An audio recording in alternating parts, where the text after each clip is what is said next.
If you're guilty about feeling lazy, overwhelmed, or just stuck in a hamster wheel of work, look, I was there too.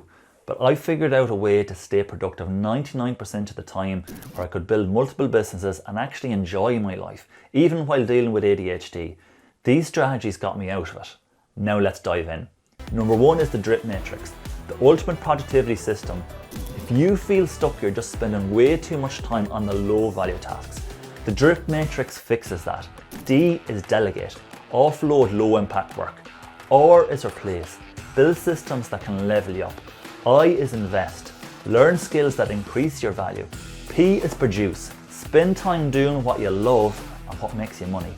The more time you spend in production in P, the richer and more productive you're going to be on a daily basis.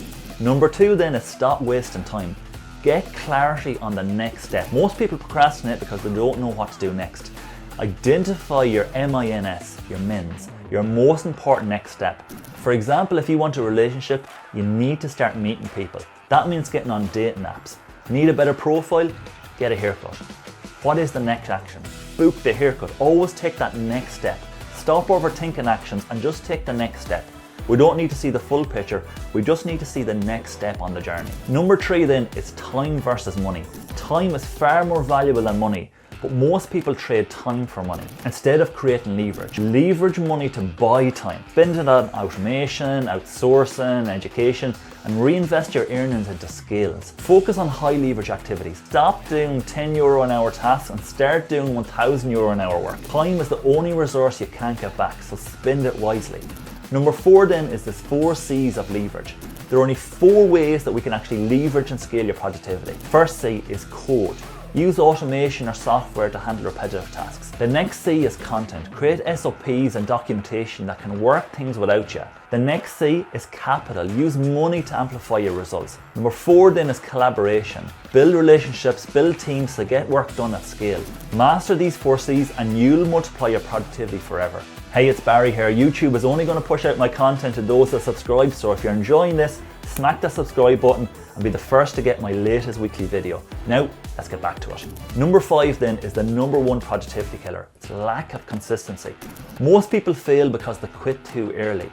Productivity isn't just about motivation, it's about momentum. Focus equals follow one course until successful. The first 10 swings of an axe, it's not going to chop down the tree, but the 1,000 in the same spot will. Stay consistent long enough to get that success. 6. ADHD isn't your enemy. It's disorganization, that is.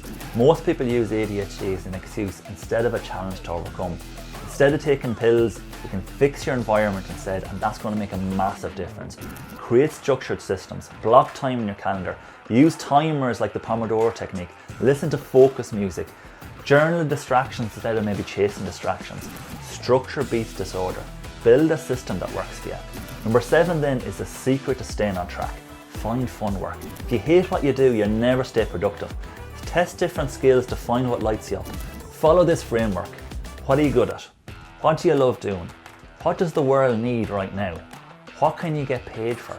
The secret to productivity isn't working harder, it's working on what fuels you, what energizes you. 8 is building strong habits. Habits remove decision fatigue. A strong foundation lets you stack success.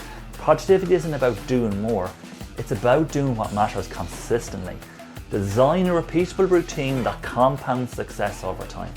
9 then is learning to let go. Stop being the bottleneck. Fear stops most people from delegating, but the more you control, the smaller you stay. Train, document, and delegate. Let go of tasks that don't require you so you can focus on the bigger opportunities. 10 then is transformational leadership. Don't micromanage, coach. Transactional leaders tell people what to do. Transformational leaders empowers. Use the coach framework. C, core issue. What's the principle that they missed? O, own story. Share how you learned it. A is actual example. Show a real world example. C is change commitment. Have them to commit to improvement. H then is help them implement. Guide them, don't control them. Build leaders, not just employees.